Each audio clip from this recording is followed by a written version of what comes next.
Hi, welcome to this week's Dragonblade Authors Unplugged. This is one of my favorite weeks because I get to talk to C.H. Admirand, Fil Reid, and Meara Platt. Ladies, thanks so much for taking the time. It's good to be here. Thanks for having us. I love every week when I get to see the people that I like over and over again. It's one of the bright spots of my week. There are three great books launching this week, and we're going to start with Meara's, which is the first book in a new series, The Silver Dukes. Love the title of this series, and It's Cherish and the Duke. Can you tell us about the book and also a little bit about the series? Sure, I'd love to. So this series came about, as I was speaking to Catherine Levesque, who I love to bounce ideas off of, and we just came up with the idea of just having a series where the heroes are a little bit older. They're in their 40s, and the heroines are a little bit older as well. They're, approaching their 30s and spinsterish, or so everybody thinks. Of course, they're beautiful and charming. And so these Silver Dukes, they have a little dash of silver in their hair, right? A little gray at the temples. And but they're still the same hunky alphas that I love to write about. And so this is Cherish and the Duke. It's actually I had a lot of fun writing it. It's humorous. It's so the Duke, he's been a bachelor, and these Silver Dukes, they have a reputation. They are men who are not getting married, or in the case of the second book, which is Moonlight and the Duke, he had been unhappily married the first time, and he's not getting married again. But so with Cherish, we have the hero Gawain, who's determined he's never going to marry, but he needs to get his nephew in line to be able to inherit the title and not be a wastrel, not make the wrong choice in a wife, not all of this. So to that extent, he's decided that he's going to find his nephew the perfect wife.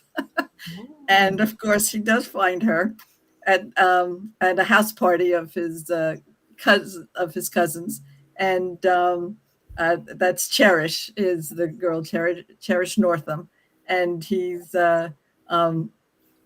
thinks she's perfect, loves the look of her, loves everything about her.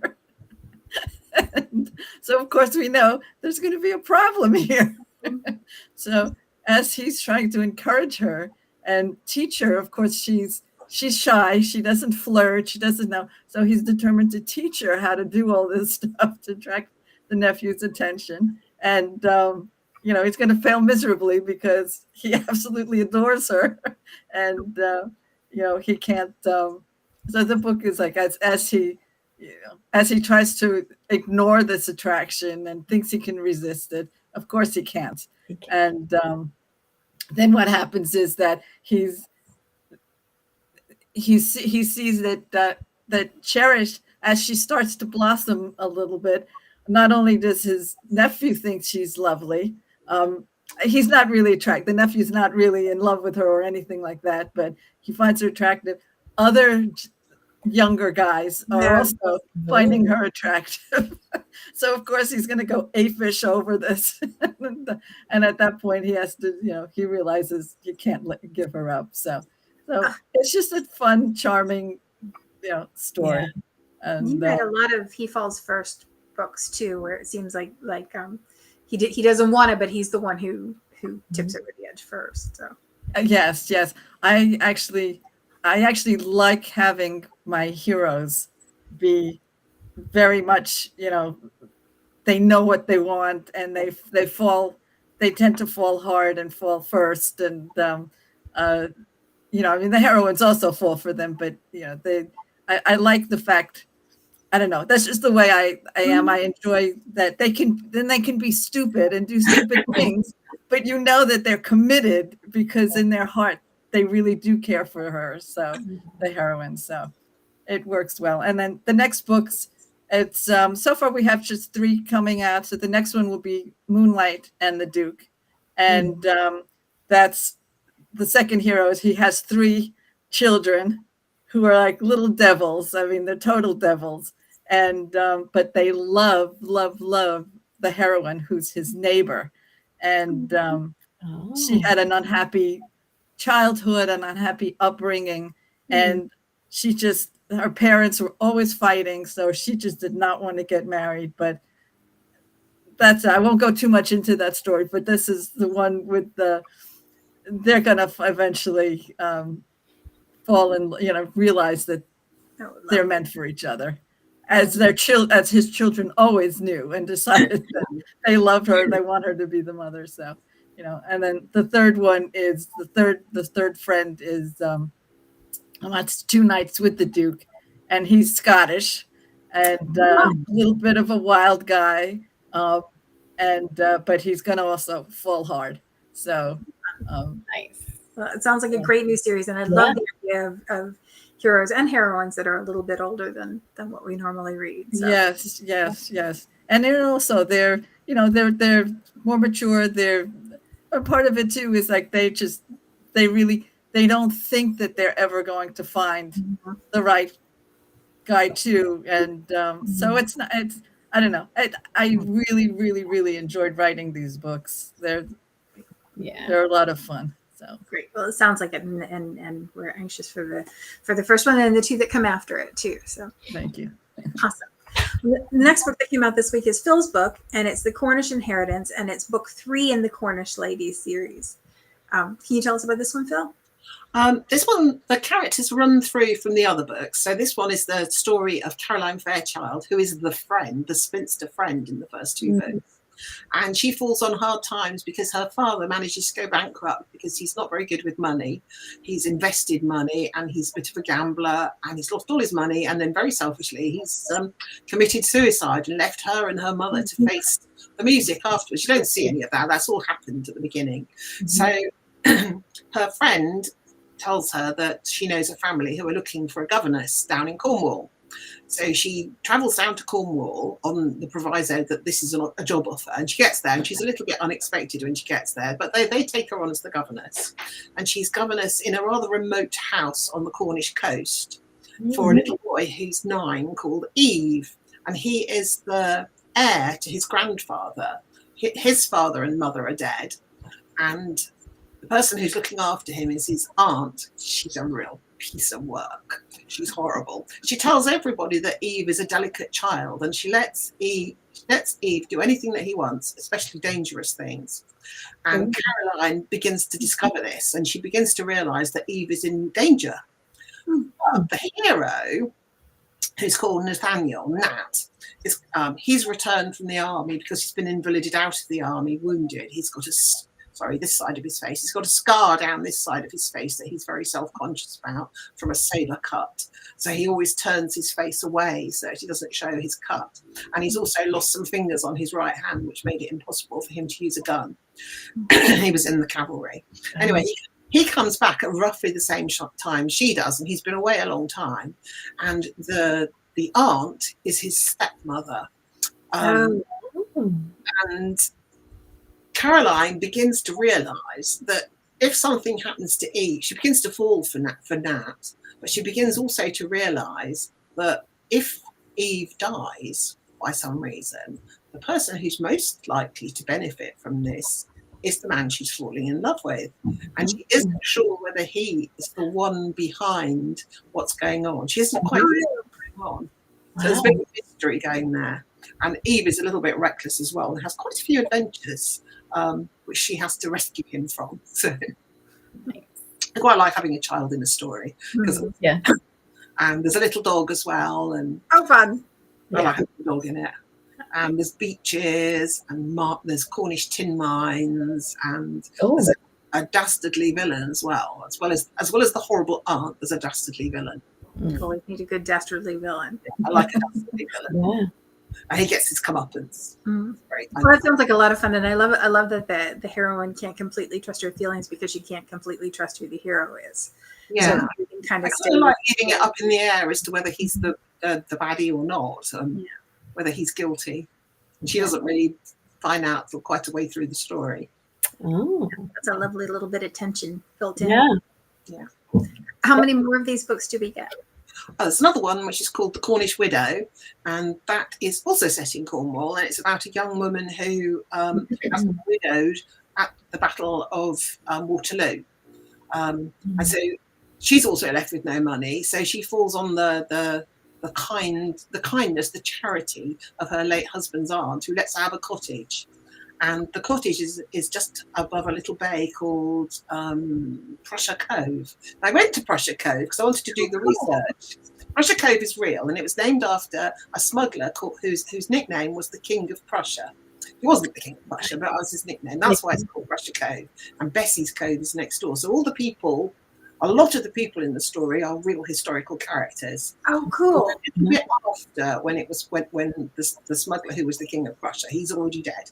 And anyway, I went to have a look at this when we were on holiday because it's further down Cornwall than where we are now. And I don't like heights, and I couldn't go down there. It was too much cliff. So I had to look at it from the top. The path down was just a big drop on one side, and there was nowhere to do it. I'm a wimp. But the cottage that she lives in, that the aunt gives her, is there. There's a real cottage there. You can actually go and stay in a holiday cottage. Oh. You see. So I took lots of photographs of that because that wasn't too near the edge. No, lovely. Yeah, some things you got to leave to the mountain goats. Yes. Yeah. Oh, well, that sounds like so much fun, and I love that there are real historical figures in it too, because it like gives us a little bit of extra context. So awesome. Well, the third book that came out this week is CH's book, and it is Bargaining with the Lady Mirrorwood, and it is book 2 in the Ladies Keep series. Can you tell us about this and a little bit about the series too? Sure. This is my older hero and heroine. They're both widowed, and you met Lady Erica in the first book, Liberating the Lady of Logmo, and she is the hero's mother in the first story. Her husband died at the Battle of Hastings. This book is set during the uprisings. It's like 5 or so years later, and she hears through the wind that King William decides that he's going to gift their keep to one of his favored Norman knights. And she doesn't want that to happen because they're just getting everything so that it's viable again and the people have food. Because if you read the first book, you'll find all about that. There's a lot of detail that never mind. I could go off on a tangent and then everybody be like, what was she talking about? So anyway, she decides she wants to do something about it. So she makes her way to London and she asks to have an audience with the king. And she's really surprised when he grants her the audience. And she offers herself as bride along with the keep, so long as they keep her oldest son, Garrick, on as the seneschal. So he would be running the keep still, so everything would be the same. Her people wouldn't suffer and they wouldn't be, well, that was the plan anyway. But she doesn't count on the fact that Augustin doesn't want to get married. He's been widowed a long time. His wife died in childbirth. He has a 10-year-old daughter. And he's like, no, he's not even sure he wants to stay in England. He'd really rather go back to Normandy. So but the king agrees. He's like, this is a great idea. So he's like, Augustin, come and meet your bride. And that did not go over well. But what's even harder is she doesn't realize that the keep's people really, they're like, okay, he's a Norman. Hello. We don't want anything to do with him or his men. So there's a lot of stuff that goes on in the background, like her cook deciding that she's not going to, when they used to preserve meat and stuff by salting it, they're not going to rinse out all of the salt in the meat they serve his people, his men, and they have the wine that they serve is sour, and there's a long list of things, and she has no idea that his men are suffering so much. But lots of things happen, but the sparks that are between the two of them kind of are very frustrating because they don't want to be attracted to one another, but they are. So, and then she realizes that if she doesn't show her keep's people how she really feels about him, that she really wanted to marry him, then her people are just never going to accept him. So there's a lot of soul searching and realizing that, the second chances at life and love, and happily ever after. That's how I roll. But we love those second chances. Stuff. Yeah, and there's a little bit of grim battling and stuff going on. I did have a reviewer say that the first book was a little gory, and I was like, It was a medieval battle scene. Yeah, so, it's like, you try to be accurate, but there's, damage a broadsword can do. So maybe I shouldn't have been that detailed. But anyway. I don't know. I think everybody. One of the things that I like about Dragonblade is that with the cover design and with the different lines, I think we do a pretty good job of delineating what kind of book you're getting. So you kind of can tell what the tone of the book is, and if you're reading a medieval romance, the chances are good. I mean, Catherine writes medieval romance, and yep. She has sword stuff happens. It happens. Swords are sharp. Swords are sharp. That's kind of the point. And lots of times in my Guinevere series, there was a lot of battles in that. Yep. And heads rolling, decomposing dead heads rolling. Just hanging out on a pike. Yep. But that's what was there at the time. Yeah. And so, who knew I was going to get a segue like that? Decomposing heads rolling. Yeah. And since we're going in that direction, one of the things that we decided it would be fun to talk about this for the rest of our time is ghost story stuff, because the Wraith at Midnight comes out at the end of the month on the 26th, and that's the Dragonblade anthology with all those spooky stories, headlined by Mary Jo Putney and lots of your favorite Dragonblade authors. So in preparation for that and for spooky times, I thought maybe we could talk a little bit about ghost story or just unusual experiences that you've had. And Phil was going to kick us off because she has the juiciest ones. Oh, well, I've got quite a lot of ghost stories, but my son lives in an old pack horse inn just quite near to Dartmoor, and it's very isolated, and he lives at the end of a long track. And downstairs there's 2 big rooms, and at the back there's been extra rooms built on later on, and there used to be a spiral staircase. So all you can see now is the curve in the wall, sort of like that, where the spiral staircase used to be. So you can see it from the sitting room, and you can see the hollow part of it at the bottom of his stairs, because now his stairs go up. And one day, it was evening, and I was changing my shoes and leaving my shoes in the hollow bit at the bottom of the stairs of the spiral staircase. And nobody else was around, and this voice went in my ear, absolutely like this. It was loud and it was gruff. Get out! Get out!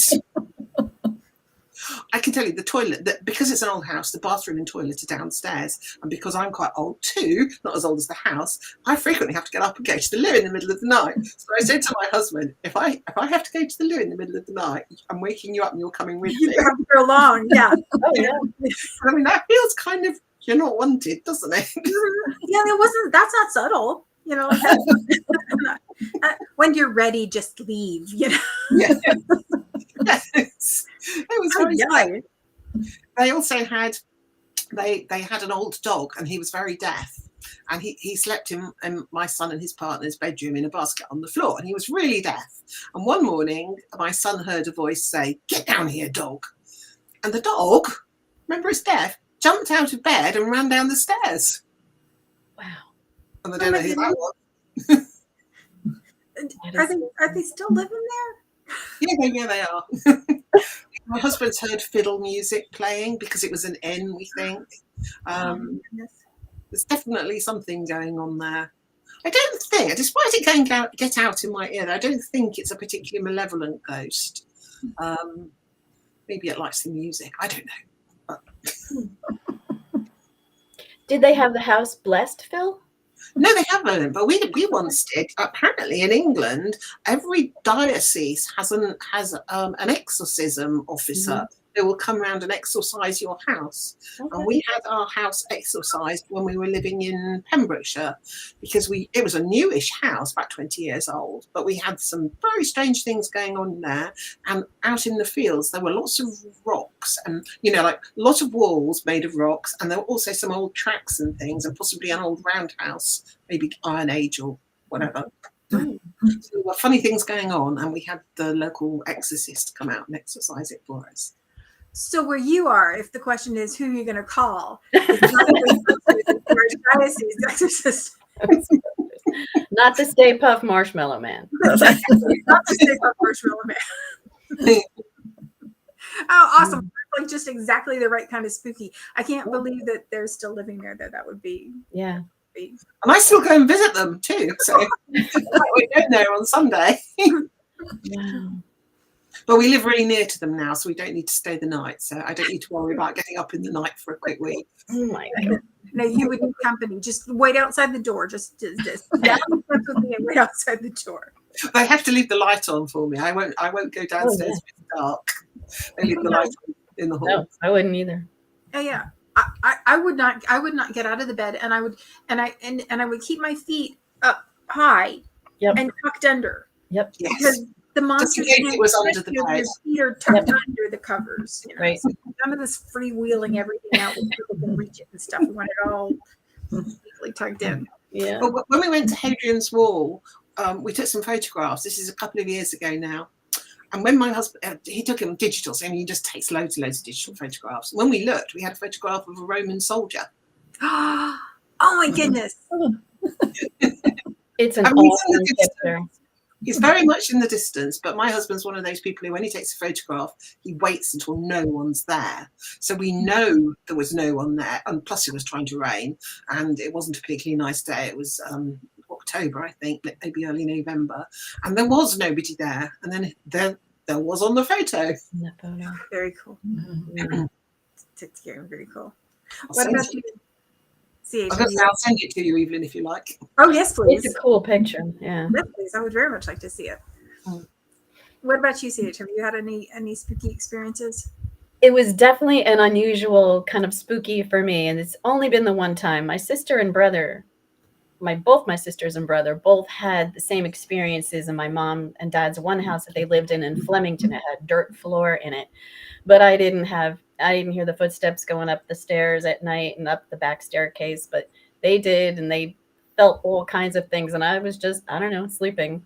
But the one time I stayed at my grandparents' house, after they moved out, because my grandfather was ill, my parents moved in, and we were staying there because it's supposed to be our weekend to watch over my two sisters and brother, because DJ and I were married and they were single and crazy. And I'm lying there at night, and for some reason I wake up, and there was a shaft of moonlight that was coming in the one window from the back of the house, and there was a window opposite it. So it was like the two windows opposite. And I just look and I see this kind of filmy shape of a person just kind of floating through from the window to the other window.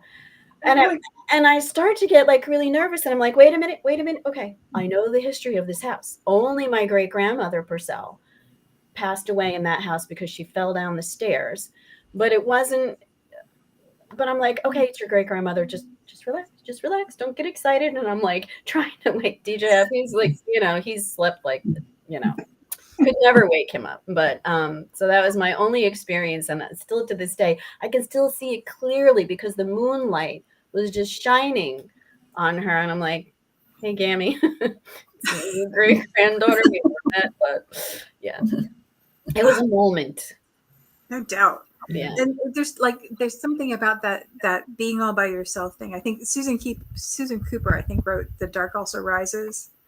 Did you read that with your kids? It's young. It would probably be considered Young adult. Yeah, maybe why. The Dark is Rising. The Dark is Rising. Yes.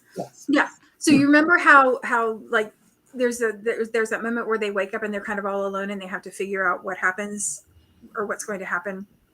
I can't remember. I've read it, but I can't remember. But that idea of you being all by yourself. Yeah. You might have somebody next to you, but they're not present for any of the kind of stuff. It's always you all on your own. Yeah. And that I find that to be incredibly scary. It's so scary. like I don't mind doing it with a beside me buddy, but I would very much like not have to do it all by myself. So what about you, Meara? Have you ever had anything spooky happen?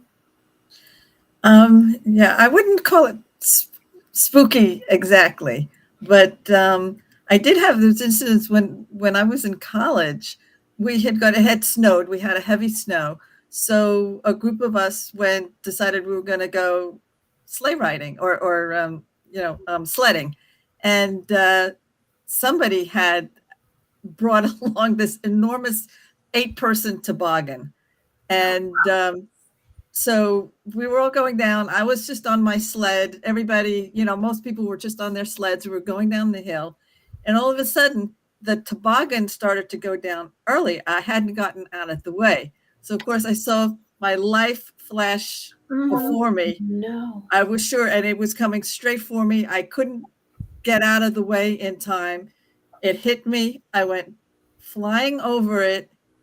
And as I flew over it, I felt hands grabbing me Wow. and just lifting me. They literally put me softly down back on the snow. Oh, I wow. was sitting on the snow. Everybody came running over to me. They thought I was dead. They were sure that Yeah. they had killed me. They were sure of it. Wow. I didn't have a scratch on me. Oh, that's so much And better than the spooky story. it's like that was absolutely, I would call it an angel moment more Absolutely. than a ghost moment. Your guardian angel.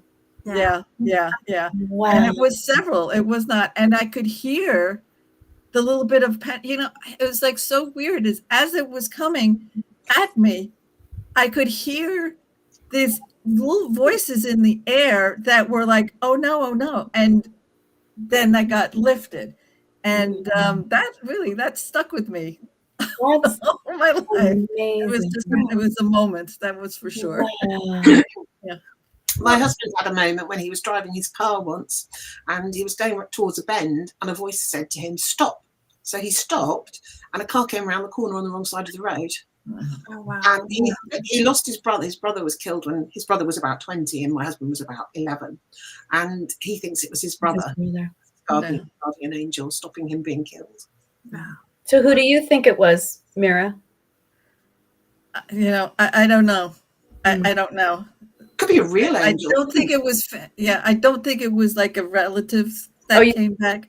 Just your guardian angel. I think it was just literally just guardian angels. I don't know if they were related in a historical time or to me or something, but definitely.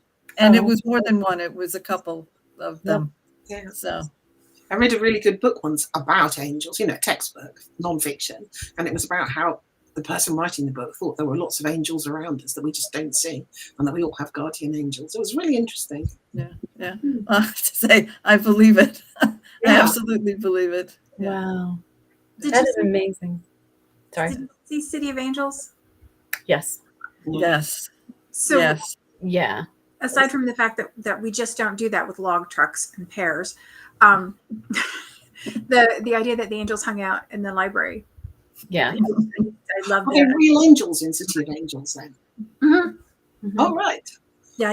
And they hang out in the library because they can hear people's thoughts. So they go to the library because people are reading. And so it's like essentially somebody telling them stories, like they can hear people's thoughts. And plus it minimizes the unpleasant thoughts that you would hear if you were wandering around. See, I was talking about that earlier, the things that happen inside your head that it's much better that they don't turn into that people don't know about.